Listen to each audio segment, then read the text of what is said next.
Zdravo dragi moji, dobrodošli na kanal. Ovo je jedna od najmekših torti koje se ne peku u rerni izuzetnog ukusa.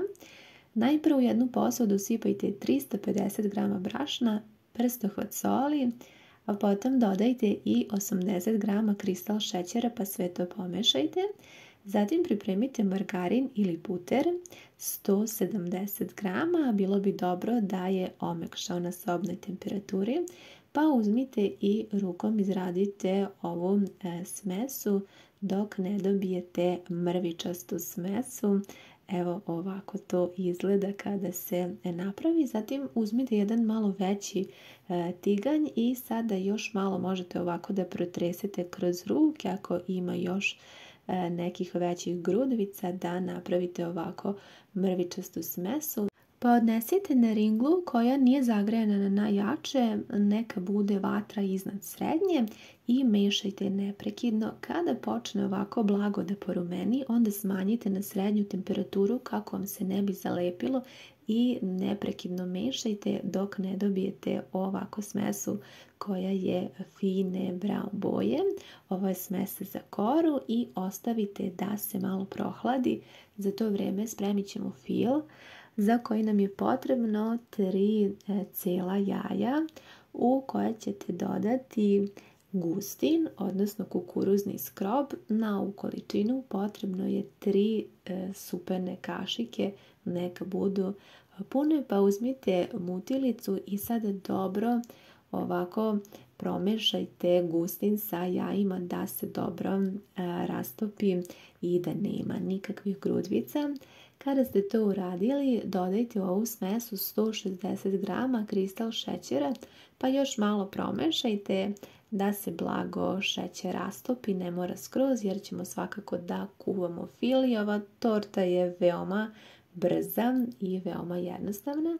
Sada spremite 700 g kisele pavlake, moja je mlečne masti 20%, pa dodajte u ovu smesu i sada sve zajedno sjedinite i dobro promešajte. Ovo je jako ukusan krem, ne znam da li ste pravili na ovaj način, ali mislim da će vam se veoma dopasti ova slatko-kiselkasta kombinacija. Kada ste dobro izradili ovu kremu, otprilike treba gustina da izgleda ovakvo, možete da prelijete ovu smesu za kremu u jednu širpu koja je neke srednje veličine, pa odnesite na srednje jaku vatru da se ova krema zgusne. Kada počne ovako da vri, da se stvaraju mehurići, isključite vašu ringlu i ostavite još tako nekakvih 30 sekundi i naša krema je spremna.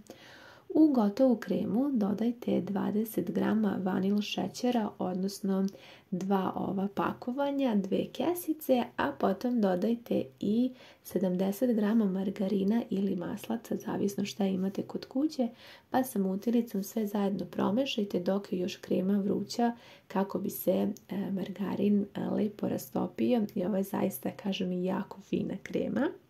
Sada vam pokazujem kako otprilike izgleda gustina ove kreme. Na kratko je ostavite sa strane, pa u ovu smesu koju smo spremili za koru uzmite jednu posudicu i odvojite 4 superne kašike za posipanje ove smese, a zatim sve dobro poravnajte pa podelite ove mrvice na 4 jednaka dela.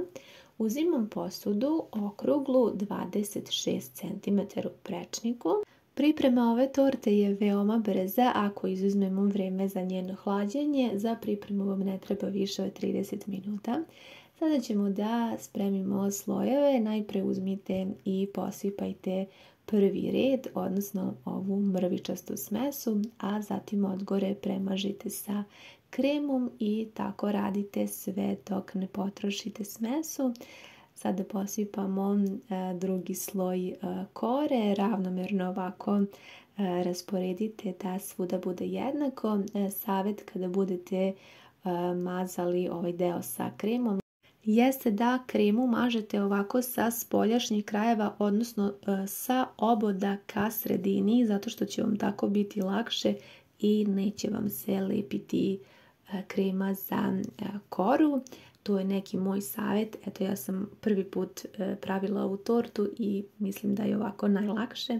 Zatim ide opet red mrvičaste smese, ravnomjerno rasporedite, sve zaista jednostavno, nije ništa komplikovano, a zatim i red kreme. Vidite da je mnogo lakše ovako kada mažem sa oboda prema sredini. Samo pratite ova uputstva i korake i zaista će vam uspjeti ovaj recept. Kažem, izuzetno je jednostavan i eto, ja sam podelila sa vama i ovaj trik kako da premažete da vam sve bude krajnje lako i ovo je jedna od najlepših torti. Jako ste voljeli knedla kolač, odnosno lažne knedle sa šljivama i ovo je nešto slično tome, samo što je naravno ukus drugačiji, ali ispadne veoma slično i zaista mislim da ćete biti oduševljeni jednako koliko i ja sa ovom tortom.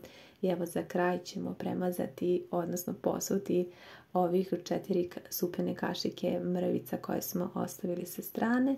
Ravnomjerno rasporedite ovako odgore te mrvice.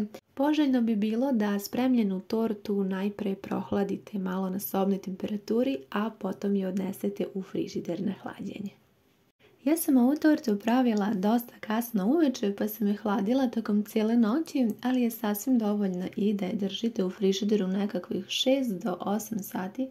Ona će se jako lepo zahladiti, čak možda i malo ranije, ali hajde ja bolje da vam kažem duže. Ja već možda nakon 4 sata kada sam je pipnula, ona je skroz očvrsnula i mislim da je čak mogla i tada da se serviram, ali evo, jutro je osvanulo, ja sam isekla prvo parče i jako lepo se seče i zaista prelepo izgleda, a još je ukusnija i eto, nadam se da će vam se dopasti ovaj recept. Što se tiče ukusa, za moj ukus potpuno je fino ukomponovana, posebno što kada prođe tih par sati i kada se ona zahladi, mrvice upiju kremu i zaista dobijete nešto tako mekano i fino.